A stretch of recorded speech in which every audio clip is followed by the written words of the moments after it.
de ce mois de septembre.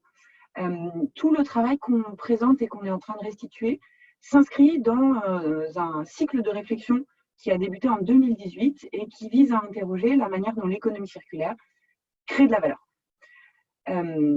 Ce questionnement, il prend ses racines dans, d'une part, la manière de faire d'Oré qui, en parallèle de ces véhicules pragmatiques comme les clubs métiers, des conférences ou des tables rondes, va toujours avoir cette portée réflexive et ce groupe de travail un peu plus prospectif sur des cycles de 2 à 3 ans selon la réflexion. Et donc ce cycle de réflexion s'inscrit dans la droite ligne de ces réflexions qui sont menées depuis toujours au sein d'Oré. D'autre part, ce questionnement sur la création de valeur, il s'inscrit également dans la continuité des travaux qui ont été menés jusqu'alors, à la fois sur la partie économie circulaire, puisque nos derniers travaux ont conjointement essayé de montrer en quoi l'économie circulaire, elle venait apporter une nouvelle lumière sur les territoires, une nouvelle manière de gérer les flux qui était supposément créateur de valeur. Et en parallèle, des travaux aussi encore ancrés sur le territoire, sur l'aménagement et la manière dont l'aménagement du territoire pouvait conditionner les flux et les filières de ce territoire.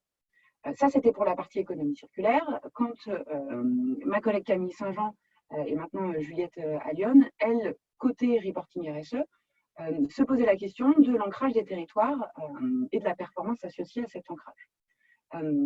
Tous ces sujets gravitants se sont rejoints dans cette réflexion sur la création de valeur, l'économie circulaire et l'ancrage territorial, qui sont donc les trois thématiques ou les trois sujets qu'on a souhaité défricher pendant ce cycle de réflexion de 2 ans.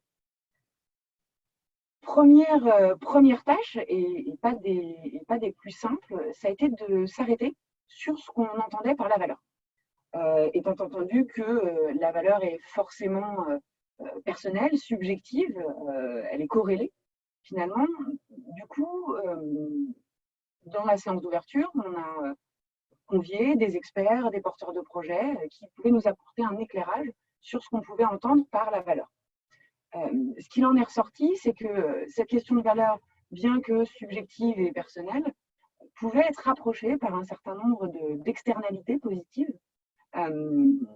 sur lesquelles nous avons fait travailler les adhérents. On avait une 60aine de participants ce jour-ci, et sont ressorties 8 grandes familles de ce qui faisait valeur pour nos participants. Et vous l'aurez compris, ces 8 grandes familles de valeurs ont toutes fait l'objet d'une séance spécifique de travail au sein du groupe de travail. Je vous les redonne.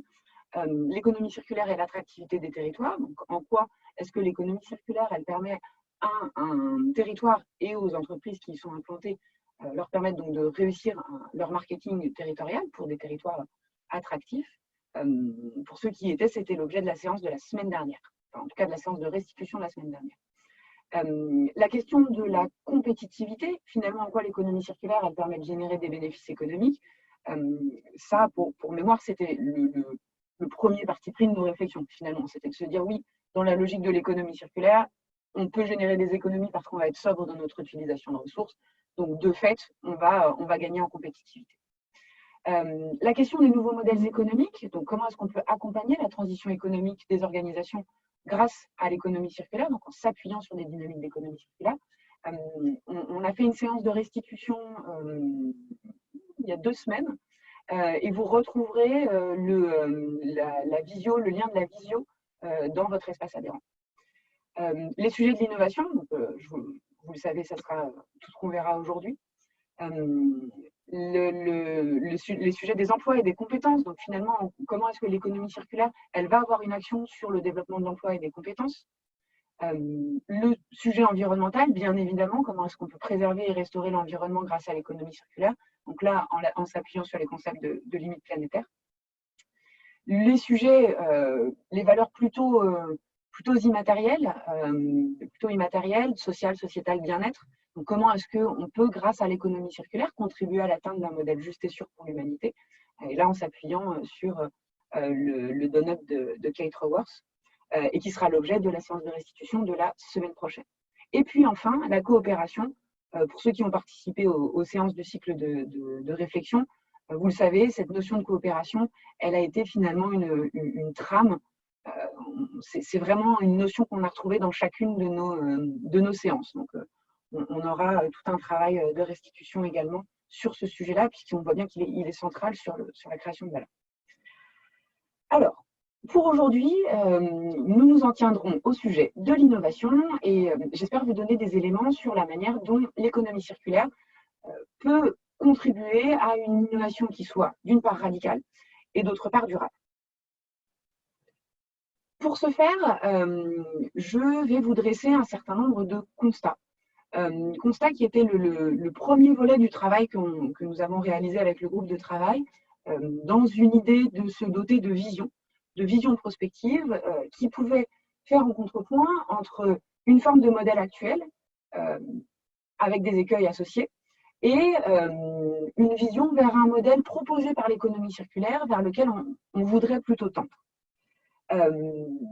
Dans les constats du modèle actuel, vous le savez, on consomme de plus en plus, on a une consommation de ressources qui a été multipliée par 10 en l'espace d'un siècle, une consommation qui a basculé de ressources majoritairement renouvelables à une consommation de ressources non renouvelables, etc., etc. Donc, ce constat-là met en cause majoritairement notre économie dite linéaire, qui est donc fortement matérialisée et centrée sur la possession de produits, qui ne valorise pas assez la matière entrante et sortant du système. En parallèle, on a des systèmes de production qui évoluent dans une forme de concurrence très forte, qui pousse à des stratégies de prix assez féroces, mais également à un système de course à l'innovation, avec un rattrapage des marges qui se fait par un remplacement constant des produits, une production en volume et toujours au détriment des ressources. Cette concurrence des prix et cette course à l'innovation, elle n'est pas forcément, elle ne favorise pas en tout cas la durabilité des produits. Et on voit qu'ici, je vous dépeins quelque part le terreau de l'obsolescence programmée. Impacts environnementaux significatifs en prime, perte de sens au travail, tension avec les clients, etc. etc. D'autre part, ce que je vous disais également la semaine dernière, on constate aussi un phénomène de rattrapage au niveau international où des économies émergentes calquent leur modèle sur le modèle que je viens de vous dépeindre. Ce qui vient fragiliser d'autant plus la soutenabilité de notre consommation et de notre gestion de ressources. Et enfin, on a un indicateur unique qui est celui de la gestion économique, celui du produit, enfin en tout cas de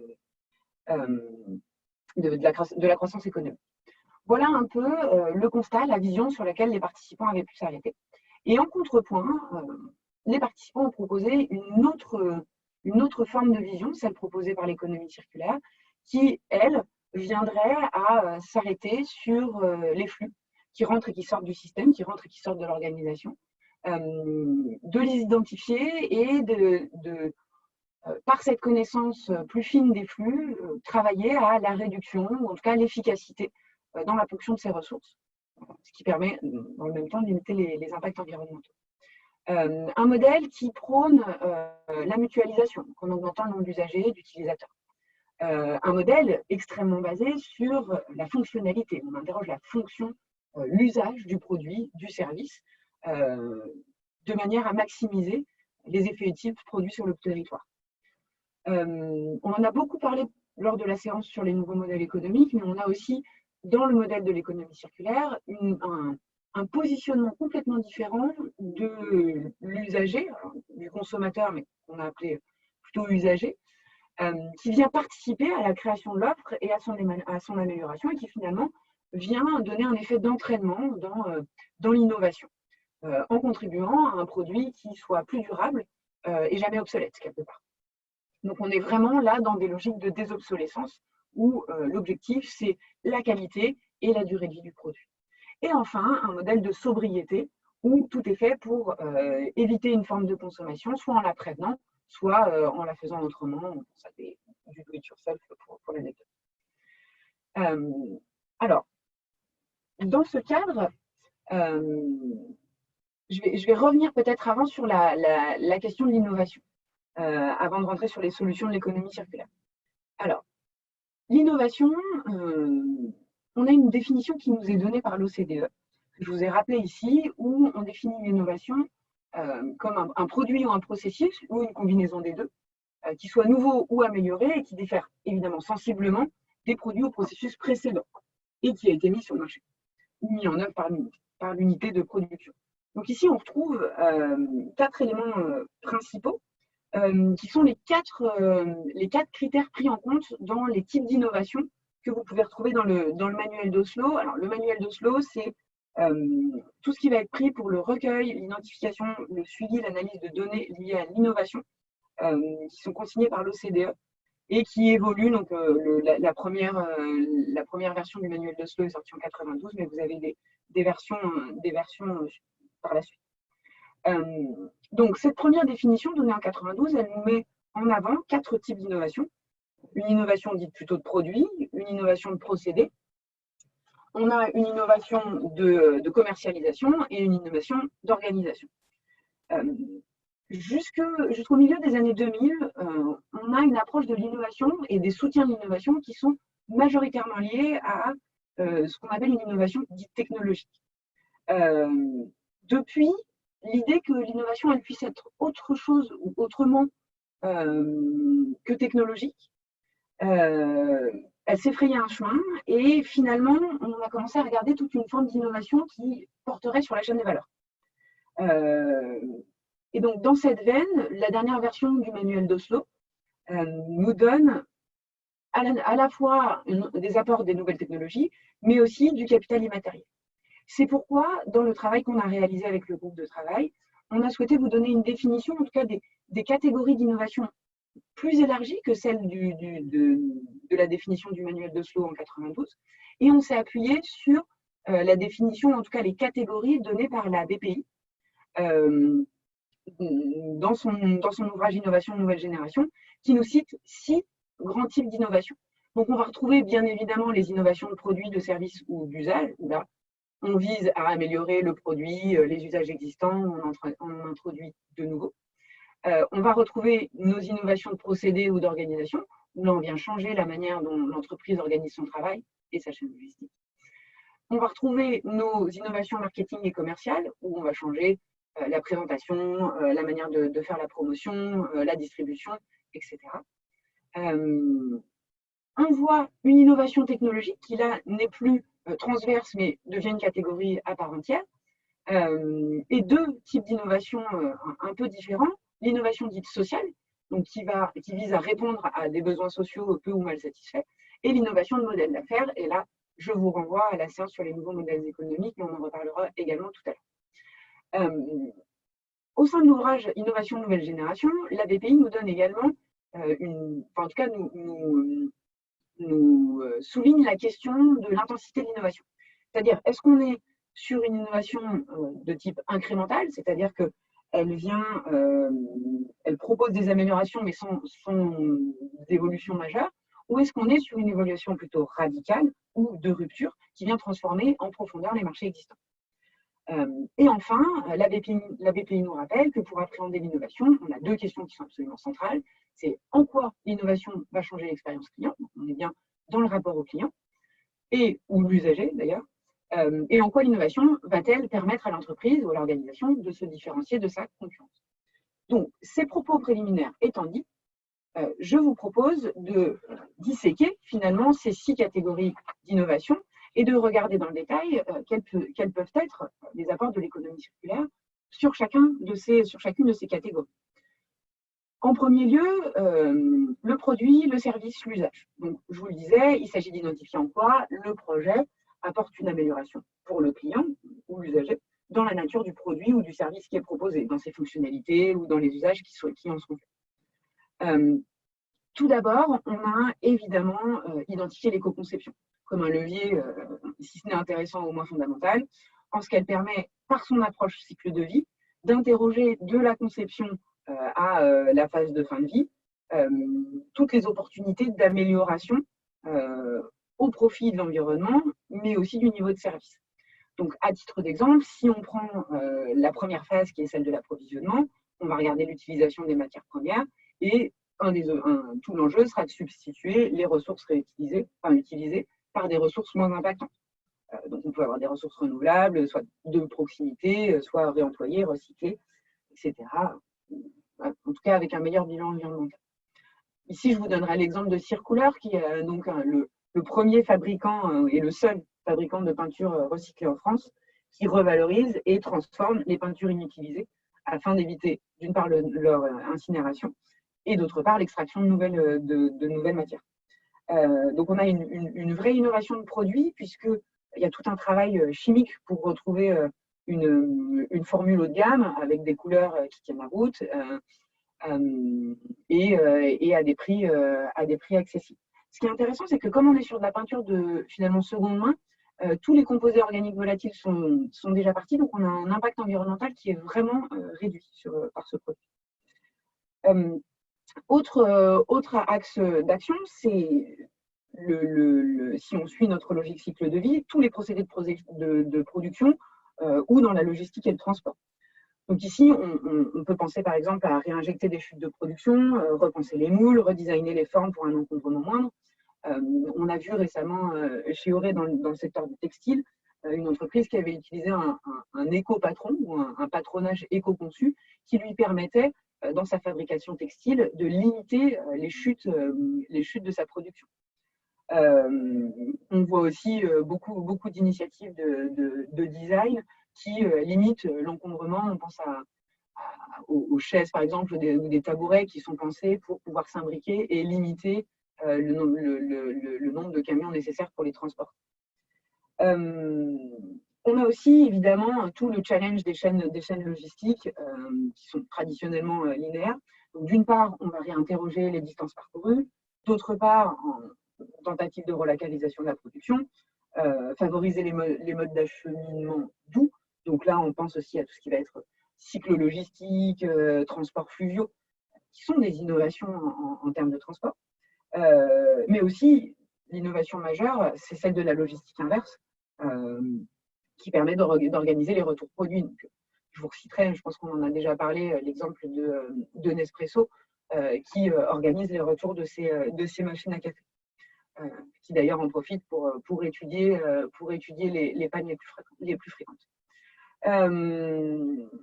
Par ailleurs, toujours dans la continuité de notre analyse de cycle de vie, on a toute la phase d'usage et de fin de vie, où, je vous le disais en introduction, l'économie circulaire, bien évidemment, promeut la durabilité des produits, donc dans une logique de désobsolescence, en pensant les usages actuels et futurs.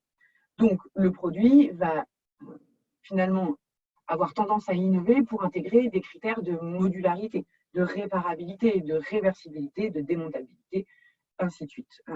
L'exemple le plus flagrant, vous connaissez tous, c'est celui du Fairphone, qui est l'exemple complètement inverse de l'iPhone, complètement démontable, complètement réparable, complètement évolutif, interopérabilité, etc. etc. Je vous donne un autre exemple peut-être moins connu, mais celui d'Agilcare. Donc Agilcare, ils font des constructions en préfabriqué en bois, un peu sur le modèle des Capla, je ne sais pas si vous voyez les bâtonnets en bois, qui finalement permet d'avoir une réversibilité, une réparabilité, une évolutivité de leur modèle constructif qui est pleine et entière. Donc on peut avoir une occupation des sols qui va être temporaire et déplacer finalement les procédés constructifs sur une autre parcelle. Donc finalement, on est là sur un immobilier qui est pérenne et à la fois temporaire.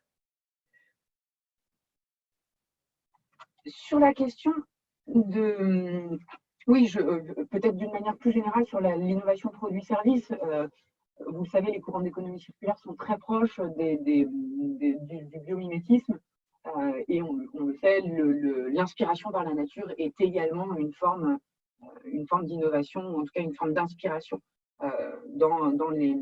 pour les services de R&D. On a de nombreux exemples d'innovations liées et inspirées par la nature. On pense aux chardons qui ont donné le velcro ou le bec de l'oiseau qui a inspiré l'équivalent du TGV japonais, ainsi de suite. Sur la question des procédés et des organisations, procédé-organisation, c'est tout ce qui va être nouveau mode de conception et de production ou évolution des process de l'entreprise, le management y compris, les relations avec les partenaires et les fournisseurs également. Donc finalement, ici, on va avoir une économie circulaire qui, en incitant à faire plus ou au moins autant avec moins de ressources, suscite des procédés moins gourmands ou optimise les ressources existantes. À titre d'illustration, je vous ai mis la pépite de la French Tech, qui s'appelle Carnot Computing, qui a une idée de génie à la fois très simple, c'est qu'elle produit donc des serveurs et qu'elle a intégré ces serveurs dans des radiateurs et des chaudières qui sont donc bardés de microprocesseurs et qui deviennent des sources de chaleur dématérialisées, enfin matérialisées, mais en tout cas délocalisées dans des bureaux chez leurs clients. Donc on a une valorisation de la chaleur fatale informatique qui est faite par ce fait. On a également, par l'économie circulaire, une approche par flux qui transcende les logiques de silos et qui invite de fait à repenser les organisations traditionnelles au-delà du périmètre propre. Et là, on pense chaîne de valeur, proximité. Donc finalement, on le sait, cette économie circulaire, et je vous le disais tout à l'heure, elle encourage la coopération et elle permet de générer de nouvelles façons de penser. Donc, ce sera tout l'objet de notre séance sur la coopération, dans laquelle on creusera un petit peu plus cette idée. À titre d'exemple, je voulais vous mettre une innovation toute récente portée par le CETI, le Centre européen des textiles innovants, dont on a déjà eu l'occasion de parler la semaine dernière sur les questions d'attractivité, en partenariat avec Okaidi. Alors, le CETI vient de lancer un fil en 100% coton composé à 60% de fibres issues du recyclage de vêtements usagés et à 40% de fibres de coton vierge issues de l'agriculture biologique. Ici, ce qui est très important, c'est que le CETI a réussi à mettre autour de la table, et en tout cas dans le procédé, tous les acteurs de la chaîne, c'est-à-dire les effilocheurs, ceux qui s'occupent du cardage et de la filature, etc., etc. Donc ça, c'est une vraie innovation de rupture pour l'industrie. Ils ont vraiment réussi à faire travailler ensemble toute cette chaîne-là. Donc on a un réel décalage, une vraie innovation dans la manière dans l'organisation actuelle. Au-delà de la prouesse aussi technologique de réintégrer 60% de fibres recyclées. Enfin, sur la partie procédé organisation, on le sait, l'économie circulaire, elle permet aussi finalement d'anticiper les réglementations en introduisant les matières premières recyclées, etc. Donc elle peut aussi faire évoluer les procédés des organisations par cette anticipation de la réglementation. Alors, sur le sujet du marketing et du commerce, on a choisi de prendre ce qu'on appelle les 5 P, donc qui sont les 5 leviers du marketing, Product, Price, Place, Promotion and People, pour un peu retracer les apports de l'économie circulaire. Donc sur la politique produit, finalement, d'une manière générale, l'économie circulaire, elle opère une poussée verte, comme le développement durable, ce qui influe sur l'image de marque, la gamme. Donc, on a des produits ou une marque qui se veut plus vertueuse, moins impactante, plus authentique, avec des marques qui prennent vraiment le virage durable. Et plus spécifiquement, sur le sujet du produit, on a eu une vraie poussée de l'économie circulaire en faveur d'une innovation packaging. À la fois pour en réduire le poids, mais aussi en matière de ressources, en tout cas d'approvisionnement en ressources primaires. Là, je vous donnerai l'exemple de la maison Veuve Clicquot, donc grande maison de champagne, qui a produit un emballage en utilisant le papier et la peau des raisins qui ont servi pour la confection du champagne. Donc là, on est sur une boucle courte. Donc on a un packaging qui était extrêmement réussi et très intelligemment conçu en valorisant les ressources directes de l'organisation. Sur les politiques de prix, on a évidemment des stratégies de promotion, de tarification et de commercialisation qui sont un peu bousculées par les dynamiques d'économie circulaire. On a identifié plusieurs facteurs. Premièrement, peut-être une question d'accessibilité, de prix et de produits qui sont plus accessibles grâce à des logiques de seconde main, donc grâce au reconditionnement, grâce à la réparation, au réemploi. Ça, c'est le premier point. Le deuxième point, c'est qu'on voit apparaître, et ça, on en reparlera sur la question des écosystèmes d'acteurs coopératifs, l'idée de prix libre fondé sur une dépense acceptable. Donc là, on parle de gouvernance de la valeur créée, mais ça ne sera pas le sujet aujourd'hui. Et troisièmement, on voit, et ça, c'est quelque chose qu'on constate beaucoup dans les acteurs de la mode, en tout cas certains acteurs de la mode, qui pratiquent ce qu'ils appellent des prix justes, sans promotion ou sans remise, en tout cas toute l'année, étant entendu que leur modèle économique est basé sur une juste rémunération de toutes les parties prenantes. Ici, je vous ai donné l'exemple de Maison Standard, qui est une marque de vêtements qui va à l'inverse des modèles de la fast fashion, c'est-à-dire qu'ils ont des stocks limités et ils pratiquent une rémunération appropriée sur toute la chaîne de fabrication du vêtement et surtout aucune promotion, aucune remise tout au long de l'année puisque les prix sont considérés par la marque comme justes. Sur le pay de place, donc la manière dont est distribué finalement le produit, donc là on prend toute la chaîne de distribution, tout le circuit de distribution, mais également les lieux de vente. On a des espaces de commercialisation qui seront pris en compte comme les lieux de vente physiques, les plateformes internet, les salons professionnels. Et on constate que l'économie circulaire, elle va faire évoluer aussi ces lieux de vente. Qui deviennent des lieux de convivialité, des lieux d'activité, des lieux d'échange. On pense aux Fab Labs, aux tiers-lieux, qui deviennent presque des lieux aussi hybrides entre consommation et production, mais en tout cas qui placent le consommateur et l'usager au centre de ce processus de consommation-production. Qui permet aussi d'ailleurs, j'ouvre une parenthèse, de pousser les réflexions sur l'usage et la fonctionnalité des offres. Ici, je vous donnerai l'exemple de Darty, enfin de Fnac Darty, dont on reparlera un petit peu après, qui propose ce qu'ils ont appelé un atelier Darty, c'est-à-dire qu'en complément du baromètre SAV dont je parlerai tout à l'heure, ils ont sur leur lieu de vente un atelier qui permet d'accompagner leurs usagers sur le bon démarrage, la bonne prise en main du produit, la maintenance, la réparation des appareils. Donc on constate sur les lieux de vente, il y a une vraie innovation pour que l'usager soit au cœur de l'utilisation de son produit ou de son service et de la meilleure utilisation possible dans la maintenance et dans la réparation également. Sur la communication, on a bien évidemment une économie circulaire qui vient s'engouffrer dans la communication verte en poussant les supports, les canaux moins impactants. Je ne reviendrai pas dessus, mais je pense que l'apport principal de l'économie circulaire tient plutôt à une philosophie de sobriété dans les campagnes de communication et qui ont été formalisées par les dispositions de la loi économie circulaire, dont je vous rappellerai peut-être les 5 principales sur ce sujet. C'est tout d'abord l'interdiction du Black Friday. On parlait tout à l'heure des prix justes et de la limitation des promotions dans l'année. Là, on est exactement en contre-pied. L'interdiction de l'obsolescence marketing, c'est-à-dire l'incitation à se débarrasser de produits pour en acquérir de nouveaux. Ça, la loi économie circulaire l'interdit dès maintenant. Dans la même veine, on a également une interdiction de l'incitation à la destruction ou à la dégradation des biens pour en acheter de nouveaux.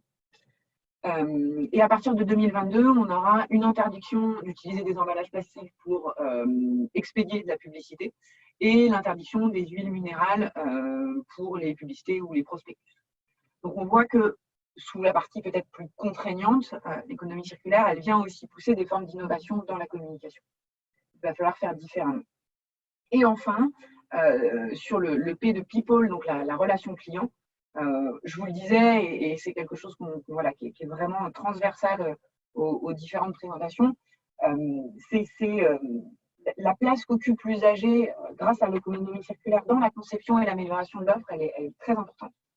On a des dynamiques d'économie circulaire par le circuit court, la vente directe, le vrac, les consignes. On a vraiment des productions et une consommation locale qui favorisent la proximité et les interactions avec le client. Finalement, l'économie circulaire, elle est à la fois le prétexte, le temps et l'espace possible pour une rencontre avec l'usager, ou en tout cas pour un dialogue avec les usagers, pour innover en faveur, donc, que ce soit du produit, du service, de l'organisation, du management, etc.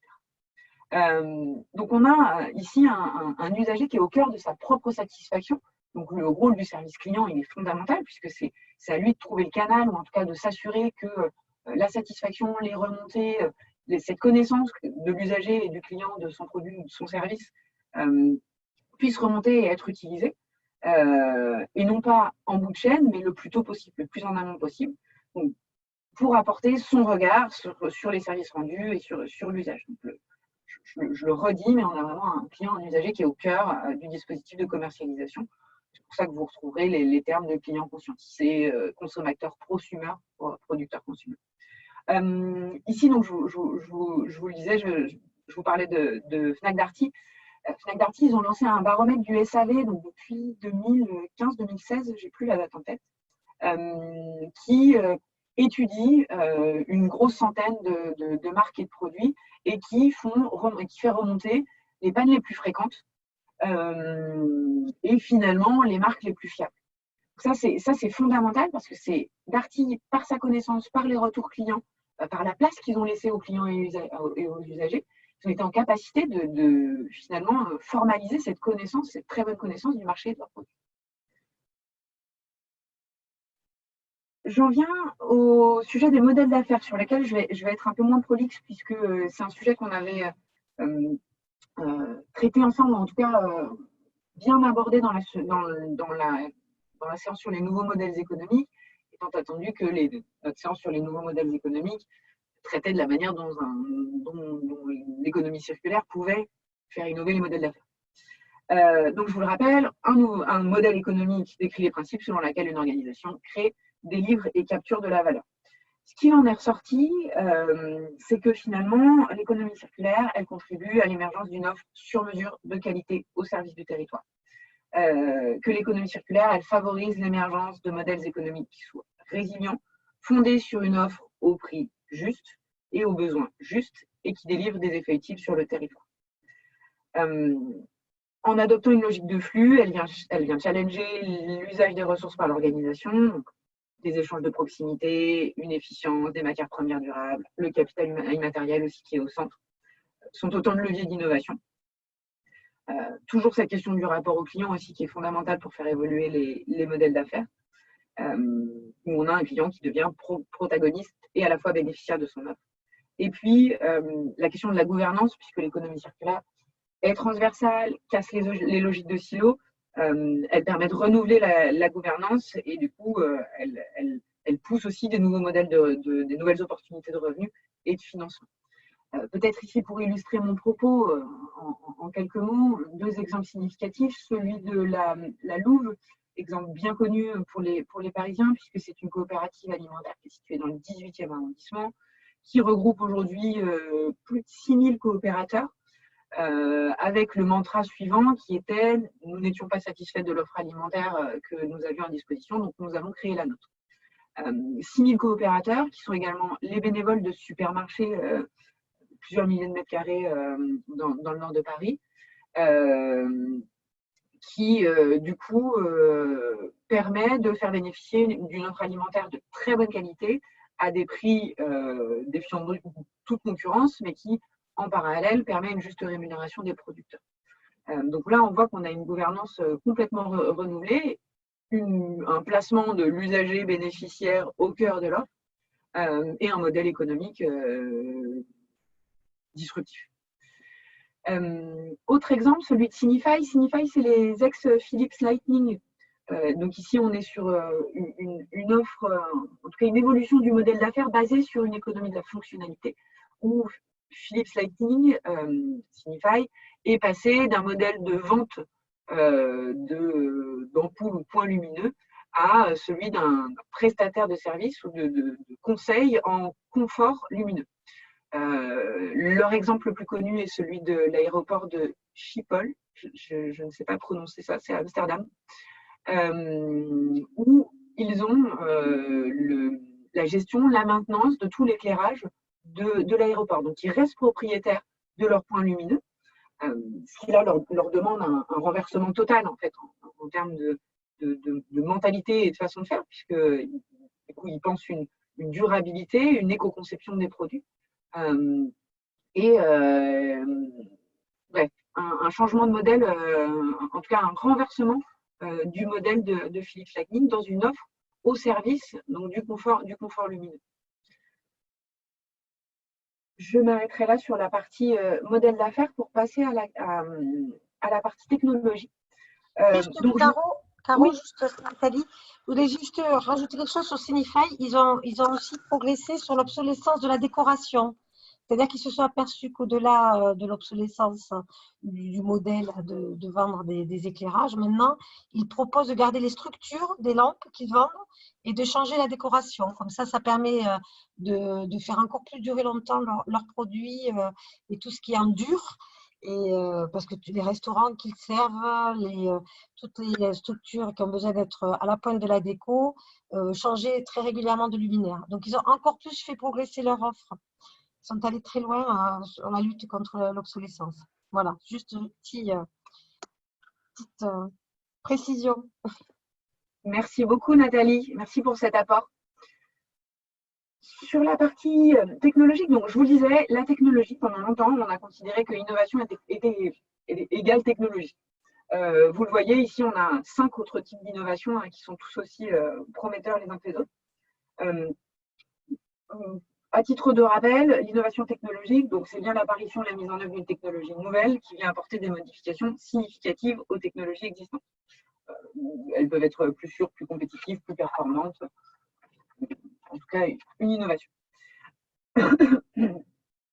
Ici, l'économie circulaire, toujours dans son approche de sobriété, avec l'idée d'optimiser la consommation de ressources, elle vient favoriser l'émergence de technologies dites plus efficaces, qui permettent de produire soit tout autant, mais en tout cas en consommant le moins de ressources possible. Ici, je peux vous donner l'exemple de Pili, qui est une entreprise française de biotechnologie dont la mission est de développer et de produire des colorants et des pigments renouvelables à destination de l'industrie. Donc, eux, ils sont vraiment sur de la biotechnologie qui coupe avec l'utilisation de l'industrie, enfin en tout cas des apports pétrochimiques. Donc, on a là une innovation technologique qui permet en tout cas de s'approvisionner plus durablement.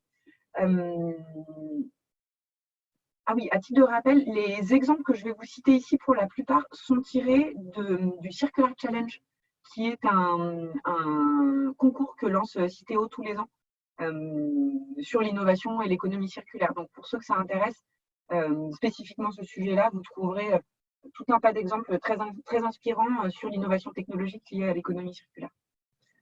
Je ferme la parenthèse. Sur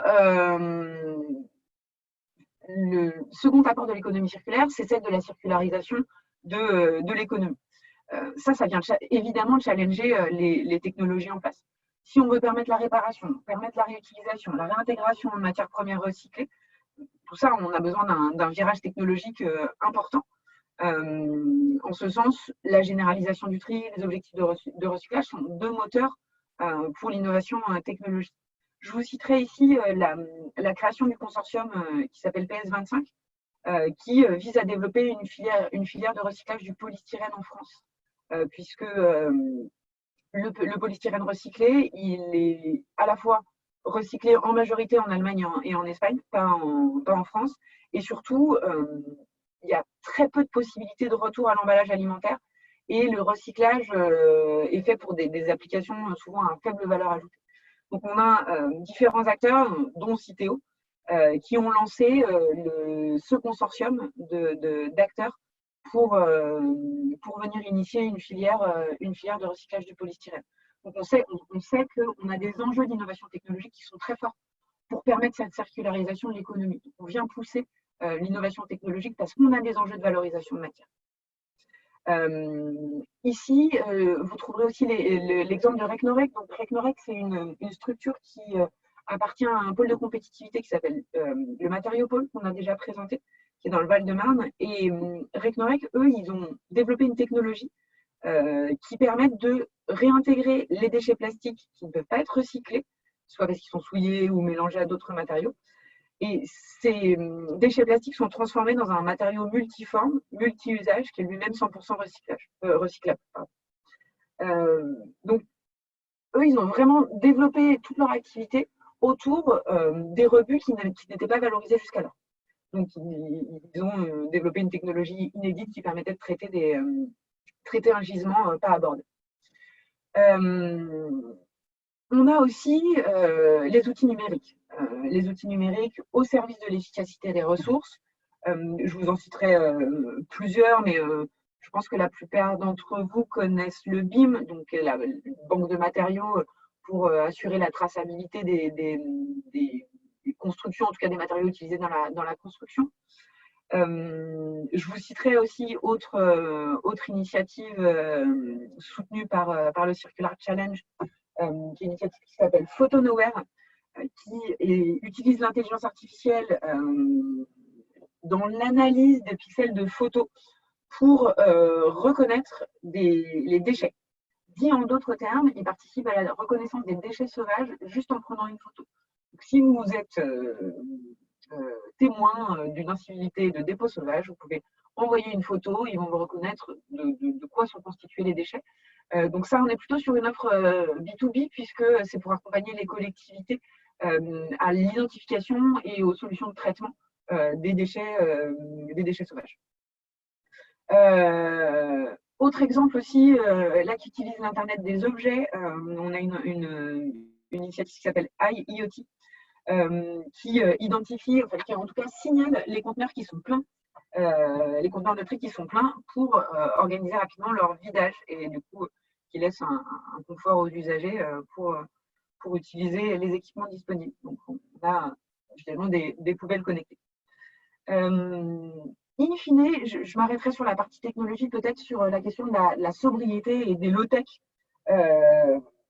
L'économie circulaire, elle apporte aussi une grille de lecture ô combien contemporaine sur ces questions sur ces temps de 5G, sur l'intérêt de la technologie et la question d'une innovation qui soit techniquement soutenable, sobre en ressources et en matériaux critiques.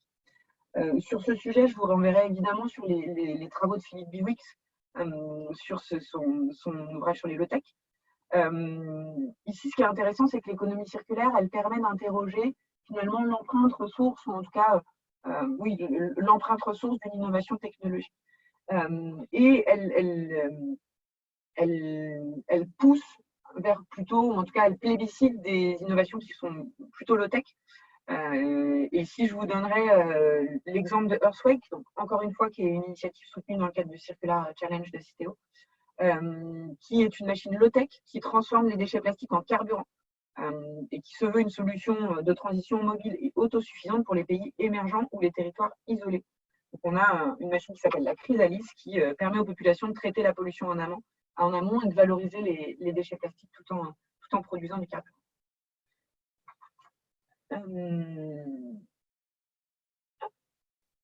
Et puis enfin, l'innovation sociale, donc je reprends peut-être juste pour que ça soit clair ce que c'est qu'une innovation sociale. On considère qu'une innovation est sociale quand l'innovation élabore des réponses nouvelles à des besoins sociaux nouveaux ou mal satisfaits.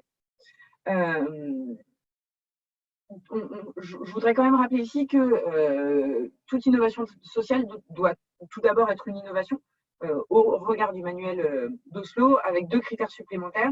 C'est soit on a une organisation qui affirme dans sa vision une mission sociale ou qui en présente une caractéristique donc, dans sa manière de faire, que ce soit une coopérative, un partage de la valeur. Oui, c'est ça. Sur ce sujet-là, je vous renverrai à des travaux qu'on a menés en 2018 pour le compte du Comité francilien de l'économie circulaire, qui interroge les liens entre l'économie circulaire et l'économie sociale et solidaire, où vous trouverez une quinzaine d'initiatives franciliennes exemplaires, ou en tout cas inspirantes, sur la manière dont ces deux secteurs se répondent et se nourrissent l'un de l'autre. À titre de résumé, je vous en donnerai peut-être trois principaux piliers. Le premier pilier, en tout cas le premier rapport de l'économie circulaire, c'est son ancrage.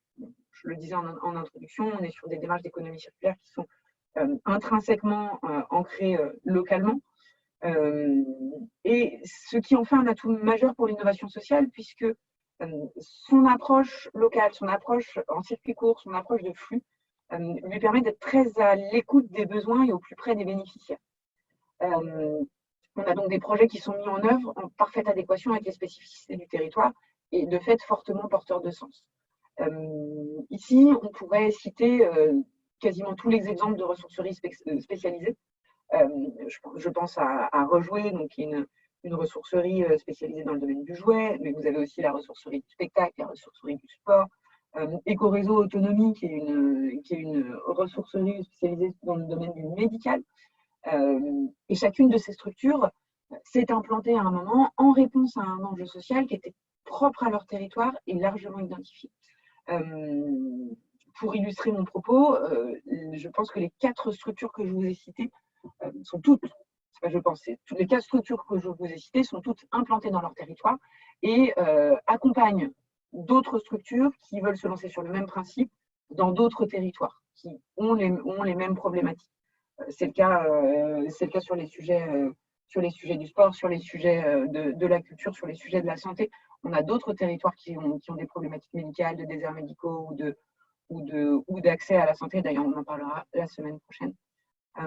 Donc, on a, par cet ancrage local de l'économie circulaire, cette réelle adéquation avec les besoins sociaux et donc cette capacité à apporter une réponse adaptée. Deuxième point, c'est ce que j'ai appelé gérer la ressource, mais c'est l'optimisation des ressources comme vocation, qui permet de penser et faire autrement à tous les cycles de vie du produit, notamment en donnant de la valeur au rebut. Et donc, sur ce sujet, on a des acteurs du champ social qui sont historiquement positionnés sur la fin de vie des produits, surtout des domaines qui étaient peu ou pas préemptés par les acteurs de l'économie classique. Et finalement, nos acteurs de l'économie sociale et solidaire trouvent dans un vrai relais d'innovation sur des nouveaux gisements ou des nouveaux champs de l'économie circulaire. En termes de nouveaux gisements, les plastiques, les biodéchets par exemple, et sur les nouveaux champs, tout ce qui va être approvisionnement durable, lutte contre le gaspillage alimentaire, accompagnement des changements de comportement, etc., etc. À titre d'exemple, je pourrais vous citer les alchimistes, donc, qui produisent du compost à partir de biodéchets, Rebelle qui transforme des produits issus du gaspillage alimentaire, Co-Farming aussi qui mutualise des équipements pour les implantations agricoles, qui répond à une vraie problématique d'implantation pour les nouveaux entrants sur le marché agricole. Et puis enfin, coopérer pour mieux innover. La collaboration, la coopération, ce sont deux valeurs centrales, fortes, au cœur de l'économie circulaire et de l'économie sociale et solidaire. Puisque à travers de toujours cette approche de bouclage de flux, d'approche transversale finalement de l'économie circulaire, les démarches d'économie circulaire, elles permettent de faire le lien entre des acteurs différents, de bouleverser les schémas habituels de coopération et de rassembler et de rapprocher toutes les parties prenantes du territoire sur un sujet commun en constituant un écosystème renouvelé et ce, à la faveur d'une innovation environnementale et sociale. Ici, je vous donnerai l'exemple du projet Breeze qui s'inscrit dans la politique RSE de Géopost, qui consiste à équiper les camions, les fourgonnettes qui viennent déposer les colis dans les derniers kilomètres de capteurs de qualité de l'air, de manière à faire en temps réel une analyse de la qualité de l'air en urbain dense. Ces données-là sont partagées directement à la fois avec la collectivité, mais aussi avec les citoyens, qui, du coup, ont une information en temps réel de la qualité de l'air. Et d'autre part, la prochaine étape de ce projet, ça va être de proposer des schémas de mobilité qui prennent en compte du coup les congestions en temps réel des zones urbaines. Donc on voit que là, on est sur un projet extrêmement coopératif au profit d'une réponse environnementale et sociale. Et je vous citerai aussi l'exemple de la coopérative ActiveBet. Alors, Aptiv sont bien connus hein, dans les domaines de la construction et de l'économie circulaire. C'est des spécialistes de l'insertion et de la rénovation énergétique. Ils sont spécialisés aussi sur les nouveaux isolants avec des matériaux biosourcés. Et donc, ils ont une spécialisation sur tout ce qui va être mode constructif alternatif et surtout, avec des politiques d'insertion, ils ont une vraie montée en compétences de leurs collaborateurs qu'ils accompagnent dans leurs besoins de formation. Et ils ont aussi toute une partie de leur activité qui participe à l'amélioration des conditions de vie, donc tout ce qui va être accès au logement, au droit aux soins. Donc, ils ont une politique d'insertion auprès de leurs collaborateurs par la formation, mais au-delà, très important. Voilà sur les principaux apports de l'économie circulaire.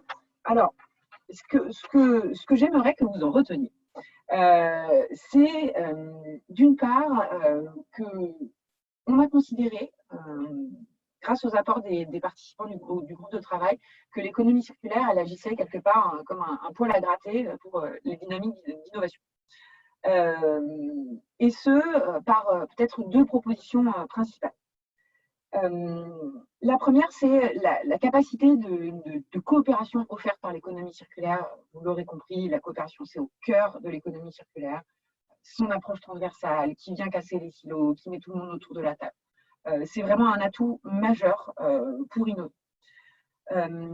Ça, je l'affirme en me basant sur la théorie de l'open innovation, qui est une innovation ouverte, concept développé par Henry Chesborg, selon lequel il est plus efficace pour une organisation de s'ouvrir à des idées extérieures que de s'appuyer uniquement sur son unique process de R&D pour innover.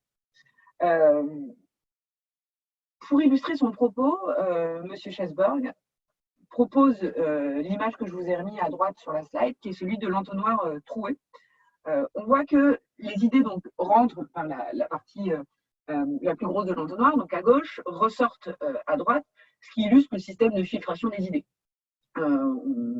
Le temps et la probabilité qu'une idée ressorte après avoir été émise est long et faible, que ce soit le temps et la probabilité.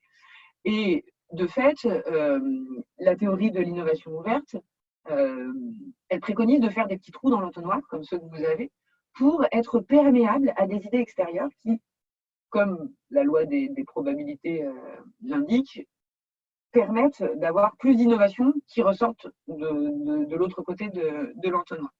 Donc, finalement, selon cette représentation, l'entreprise elle a tout intérêt à mettre en place des systèmes de remontée et d'intégration d'idées extérieures, puisqu'elle augmente ses chances d'en voir certaines appliquées au marché. Et d'autre part, on a une innovation ouverte qui permet l'usage de l'innovation par d'autres acteurs, ce qui crée un écosystème collaboratif plus fort. Et c'est justement en ça que l'économie circulaire a tout à apporter aux démarches d'innovation. Cette approche transversale et collaborative qui est au cœur de l'économie circulaire et qui est donc très favorable à cette idée d'open innovation. Ça, c'est le premier point. Le deuxième point, c'est bien évidemment, vous l'aurez compris dans tout mon discours, l'idée de l'usager au cœur de la conception de l'offre. Et ici, je me baserai sur les travaux d'un chercheur au MIT, Eric Van Hippel, selon laquelle la troisième révolution industrielle concerne la démocratisation de l'innovation. Et donc, elle place l'utilisateur au centre de l'innovation, car ceux-ci deviennent co-concepteurs, voire même producteurs. On a des utilisateurs qui deviennent les véritables innovateurs et qui sont incontournables dans les stratégies de R&D. Ce que je suis en train de vous dire, c'est que ce que nous, on a constaté par nos démarches d'économie circulaire, c'est aussi un constat qui a été fait par les acteurs, les pure players de l'innovation, qui constatent que plus on fait rentrer les bénéficiaires dans un processus de conception, plus l'amélioration continue des offres répond à leurs besoins actuels et futurs.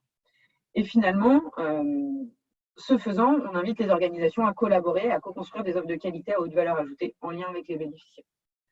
Donc, ce qui a été théorisé par M. Van Hippel trouve en tout cas un écho dans les démarches d'économie circulaire actuellement. Une fois que je vous ai dit tout ça, j'aimerais vous laisser avec quelques éléments à garder pour vous dans vos organisations, peut-être pour vous aider ou vous inspirer dans une trajectoire vers une innovation qui soit circulaire. Trois clés peut-être dans la mise en œuvre de cette innovation circulaire. La première, c'est peut-être le premier élément de méthode, ça serait celui sur l'innovation sobre. Je vous le disais, l'innovation technologique, elle reste encore prépondérante dans les dynamiques d'innovation. Et elle reste également très gourmande aujourd'hui en ressources. Les innovations technologiques font souvent appel aux métaux rares, peu ou pas recyclables, et aux ressources d'une manière générale. Et ce qui a été démontré par Georgescu, regarde, c'est que finalement le recyclage complet, il n'est jamais possible. On touche là ici aux limites de l'économie circulaire, aux limites de recyclage d'une manière générale. On a toujours dans nos procédés de recyclage une perte de matière, une perte d'énergie et une perte de caractéristiques de nos matériaux. Ça peut être dû au fait qu'on a notre ressource qui ne redevient pas forcément gisement. On pense au plastique dans les océans ou des peaux sauvages. Lié aussi à une dispersion géographique. On sait qu'on a des ressources qui vont être dispersées et qu'on ne peut pas retrouver, de l'encre, des aérosols, des feux d'artifice, par exemple, ou du maquillage, et la perte physique des matériaux après recyclage successif. Donc, finalement, ne pas perdre de vue que l'économie circulaire, elle repose aussi sur une culture d'innovation frugale, et que pour diffuser une innovation circulaire, il s'agirait de bien, en tout cas, d'être particulièrement attentif aux enjeux de ressources et matières lorsqu'on parle de l'innovation.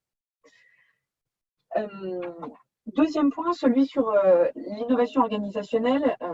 On le voit, on en reparlera sur les sujets de coopération, mais on a des pratiques professionnelles actuellement qui sont majoritairement en silo et qui empêchent le questionnement, la remise en cause des croyances, des facts, et finalement de diffuser la créativité. On a une gouvernance traditionnelle qui est assez hiérarchique, qui s'appuie sur des prises de décision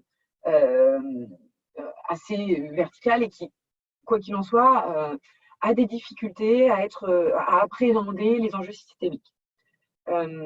L'économie circulaire, qui se veut finalement par rapport au modèle traditionnel une forme d'organisation alternative, elle pousse aussi une reconfiguration des systèmes sociotechniques et charrie des modèles innovants de collaboration.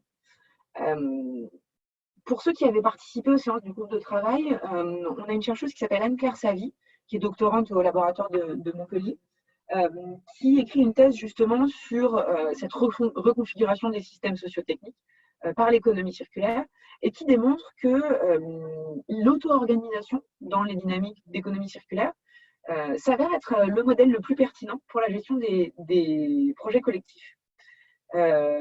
Et que finalement, tout le dialogue, ce courant alternatif que propose l'économie circulaire, elle permettrait à l'entreprise de s'affranchir de ses freins organisationnels et de libérer ses capacités créatrices, qui, de fait, iraient vers des innovations de rupture et modifieraient en profondeur les comportements. Donc, il y a dans la trajectoire vers une innovation circulaire, forcément, l'idée d'avoir une innovation organisationnelle dans, en tout cas, l'appréhension des enjeux systémiques, mais aussi dans le renouvellement de la gouvernance. Troisième élément, intégrer l'impact dans le parcours d'innovation, et vous allez voir, ce sera tout le point de ma dernière partie, c'est que l'innovation circulaire, elle doit être une innovation avant tout. Ce qui la différencie, c'est qu'elle, elle place au cœur de sa proposition l'optimisation de l'usage de ses ressources. Et qu'à cet effet, l'économie circulaire, elle doit s'assurer de l'atteinte de ses objectifs environnementaux. Et donc, pour cela, identifier, évaluer, intégrer les externalités dans le cheminement des projets d'innovation vont être les principaux enjeux de l'innovation circulaire, pour lesquels il s'agira d'identifier les impacts directs et indirects sur l'ensemble du cycle de vie, tout en étant attentif aux effets rebonds. Donc, il s'agira, dans les dynamiques d'innovation, d'être particulièrement attentive à la prise en compte de ces impacts. Et pour vous aider là-dessus, on voudrait vous proposer un outil de mise en œuvre qui ne vous est peut-être pas inconnu, puisqu'il nous avait été présenté par la Fondation Internet Nouvelle Génération, dans le cadre du cycle de réflexion, qui s'appelle le référentiel innovation Facteur 4, puisque la FIG, avec l'ADEME, l'IDRI, les petits débrouillards et d'autres, ont souhaité interroger la question de l'innovation et de l'impact de l'innovation, et ont proposé tout un référentiel pour accompagner les porteurs de projets ou les organisations pour faire évoluer leur modèle et pour s'assurer que leur dynamique d'innovation répondent bien à des objectifs environnementaux. Pour ce faire, le référentiel, il présente 3 volets principaux. Le premier, c'est, comme je vous le disais, s'assurer que le projet a un caractère innovant. Comme je vous le disais, une innovation circulaire est une innovation avant tout. Et donc, elle répond à nos 2 questions qu'on avait en introduction. En quoi est-ce que mon projet apporte quelque chose de neuf à mon client, utilisateur, bénéficiaire? Et en quoi est-ce qu'il va me permettre de me différencier de ce qu'il existe?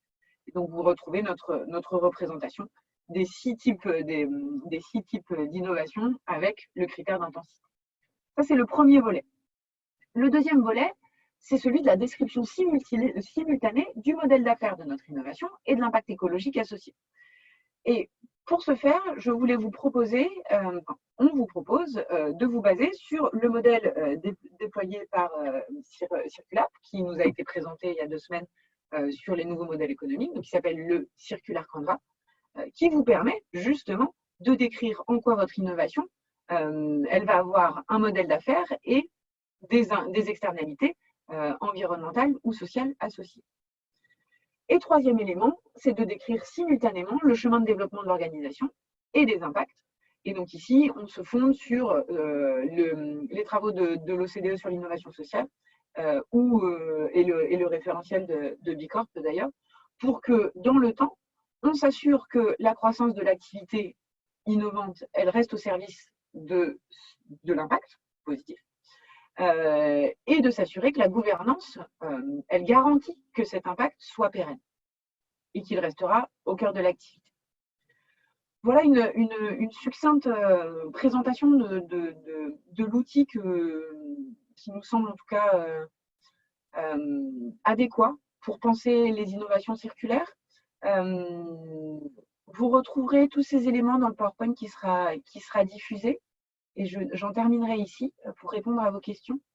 Voilà, je crois que je vous ai tout dit. Je ne sais pas s'il y a... J'ai pas regardé du coup sur les... Alors. Il y a quelques commentaires dans le chat. Ouais, c'est ce que je suis. Nathalie, si tu en as pris connaissance, est-ce qu'il y en a certains qui...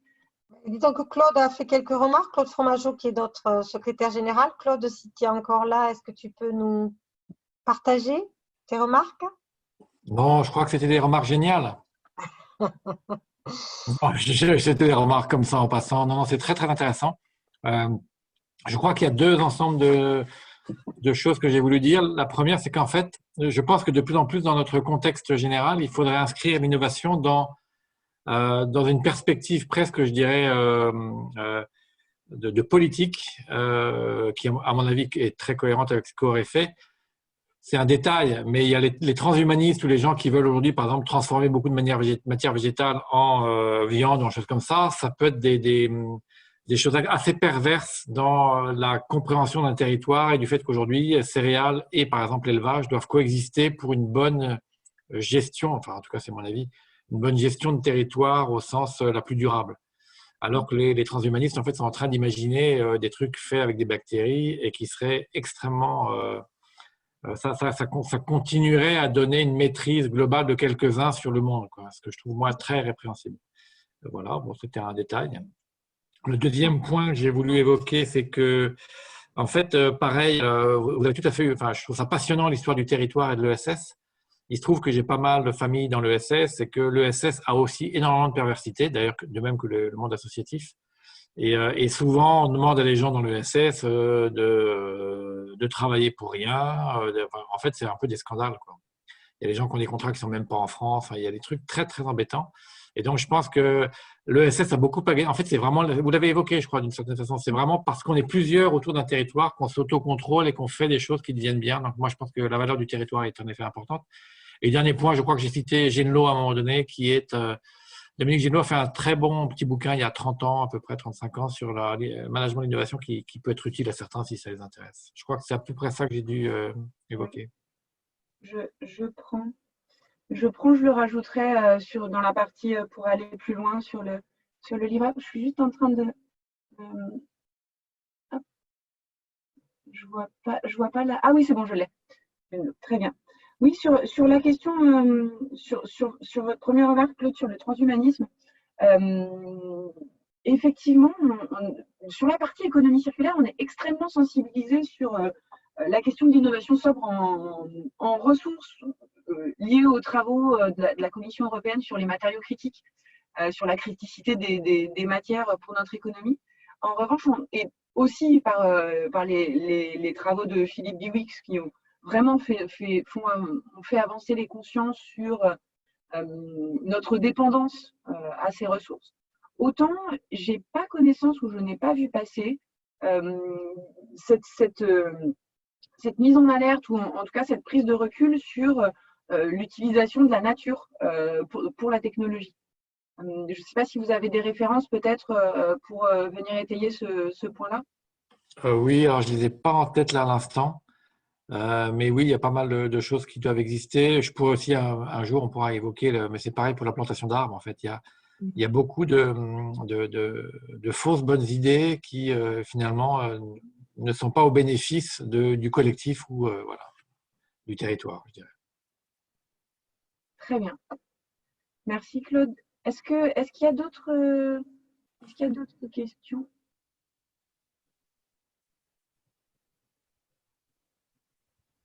Ouais, je vois que Claude a été très prolifique dans le chat.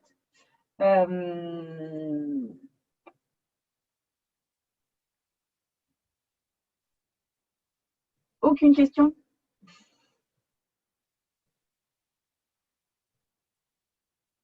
Ah. Existe-t-il des outils permettant d'évaluer l'amélioration de l'ancrage territorial grâce à l'EIT et l'économie circulaire? Nathalie, est-ce que tu veux parler de nos travaux? Oui, bien sûr, je vais parler des travaux dorés sur l'ancrage territorial. Donc, ils sont un peu plus larges que l'économie circulaire, puisque nous avons créé un groupe de travail spécifique à l'ancrage local qui a réfléchi à répondre aux besoins des entreprises de montrer comment elles développaient de la valeur sur leur territoire. Puisque pendant plusieurs années, on a regardé comment, dans le cadre de l'article 225 du Grenelle, le reporting extra-financier se faisait sur la question sociétale. Et on s'est aperçu qu'il y avait un vrai manque sur, moi, entreprise, comment je collabore avec mon territoire.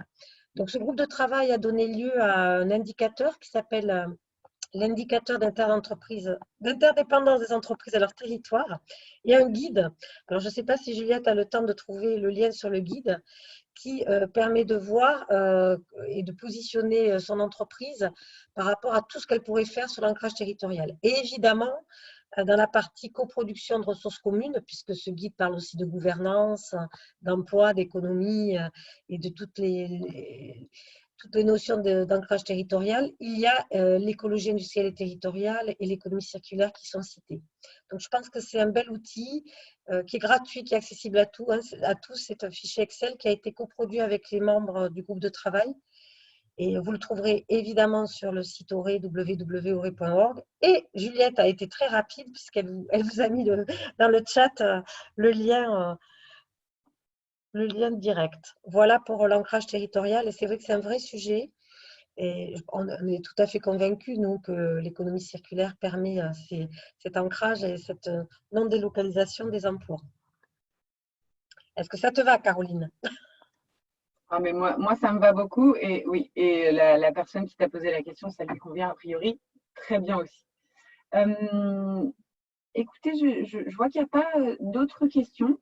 Il me reste à, d'une part, vous dire que la rentrée de l'économie circulaire, ça continue la semaine prochaine avec une séance qui sera dédiée plutôt au capital immatériel, puisqu'on parlera de la manière dont l'économie circulaire peut contribuer à l'atteinte d'un modèle juste et sûr pour l'humanité. Donc là, on ira s'interroger sur les questions de social, santé, bien-être, en s'appuyant sur le donut de Kate Raworth.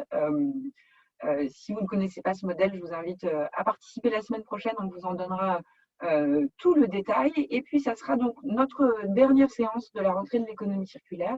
Mais vous retrouverez à l'issue de ces séances à la fois les livrets pour chacun de nos 8 valeurs et également les enregistrements des différentes conférences. Et puis, on restera à votre disposition pour continuer sur ces travaux.